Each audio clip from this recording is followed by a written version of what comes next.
Hello, everyone.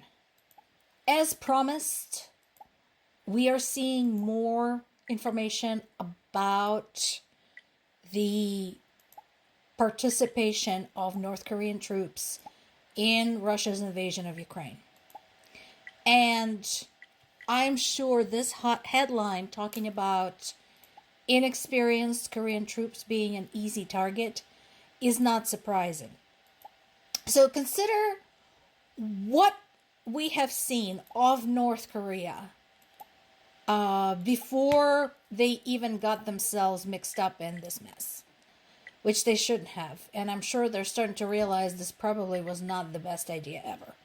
But what have we seen? We've seen, these soldiers marching in this very, pompous, sort of decorous manner.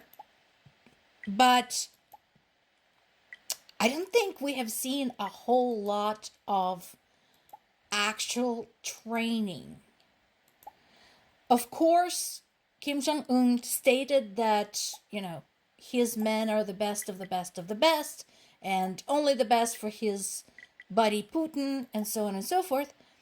But what we are now seeing at the front lines does not support that assessment of his own soldiers. And more even than reports from Ukrainian military about what they're seeing out there in the battlefield, there is this.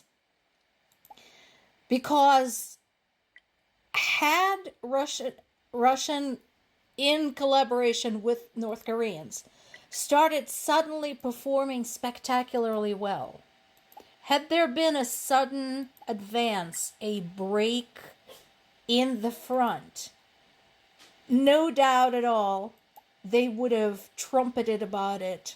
They would have yelled about it from the rooftops. But that is not the case. What we are actually seeing is nothing. We're seeing the notices from Ukraine's military intelligence. We're seeing notices from Ukrainian soldiers who are face to face with the Korean participant. But anything from the Russian side, other than the fact that those troops have been deployed and where. So this, more than anything else, tells me that the involvement of North Korean troops is not working out so hot. So this is a hot news items. There has been a high-level, high-end assassination of a Russian general and his assistants. And not just somewhere out there at the front, in Moscow. So this particular Lieutenant General, Igor Kirillov, was in charge of Radiation, Chemical, Biological Protection Forces, and he was killed outside an apartment building on Ryazansky Prospect in Moscow, in the middle of Moscow, less than 4.5 miles away from Kremlin. There was a device, an explosive device hidden inside an electric scooter, and both the general and his assistant were killed. And Ukraine almost right away took responsibility for it without any, trying to hide or anything. Yep, we did it. And once again, so this is the aspect of Ukraine's war strategy that I very much approve of, because as with the drone attacks, the long-distance drone attacks that we have read about, that happen somewhere completely on the other end of the country, as with hits against oil refineries and such, this type of operation, like this assassination, is one of those things that is meant to have not just a very tangible impact on the operation of the Russian military, and a general in a military is a pretty important person, but also the shock, because people in Russia forget they're involved in this. They're up to their necks in this. And so the fact that a high-ranking military official was assassinated by Ukrainian intelligence smack dab in the middle of Moscow, that ought to jolt people awake. At least I hope it does. I don't know what it will do. I don't know if there's going to be any statements specifically by Russian citizens, but those who were near there, I'm sure, probably are not going to sleep too well tonight. And if I sound gleeful, it's because I am, because I feel no pity at this point.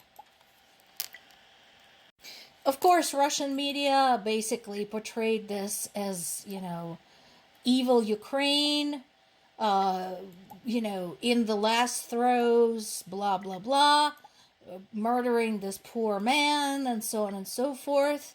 The poor man shouldn't have participated in the slaughter of Ukrainian civilians. That's my stance. But also, as usual, Russian media is going to be Russian media.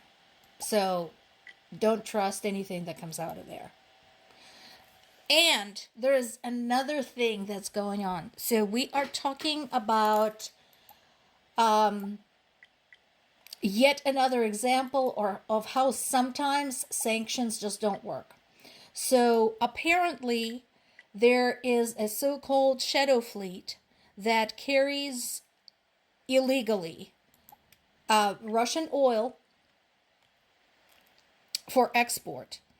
Some of those tankers recently suffered grave damage in the Black Sea.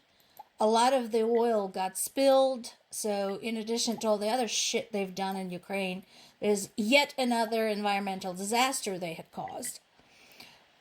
So Britain actually was quite quick on the uptake and sanctioned 20 ships that have been engaged in this illicit oil delivery operation. So I would like to treat this as a developing story, because I'm sure there is more to this. I'm sure more is going to come to light. So we'll see. But wait! There is more. Russia's Deputy Foreign Minister Vershenyan talked to the head of UN Trade and Development Agency, basically complaining about the sanctions, saying, "Aw, it's so unfair. Why should we be punished for starting a war against our neighbor? We need these sanctions removed, because why?" That is classic. And my question is, why is anyone even listening to them? Again, UN, if you guys want to prove that you still have some value as an international organization, as an international alliance, stop being Russia's doormat. Throw out these kinds of claims out the door. Do not grant them audience. Do not give them time of day. These people invaded another country without provocation. Not a single shot by a foreign nation was fired on Russia when Ukraine was invaded. So all of their stuff about playing victim is bullshit. Let's start acting accordingly.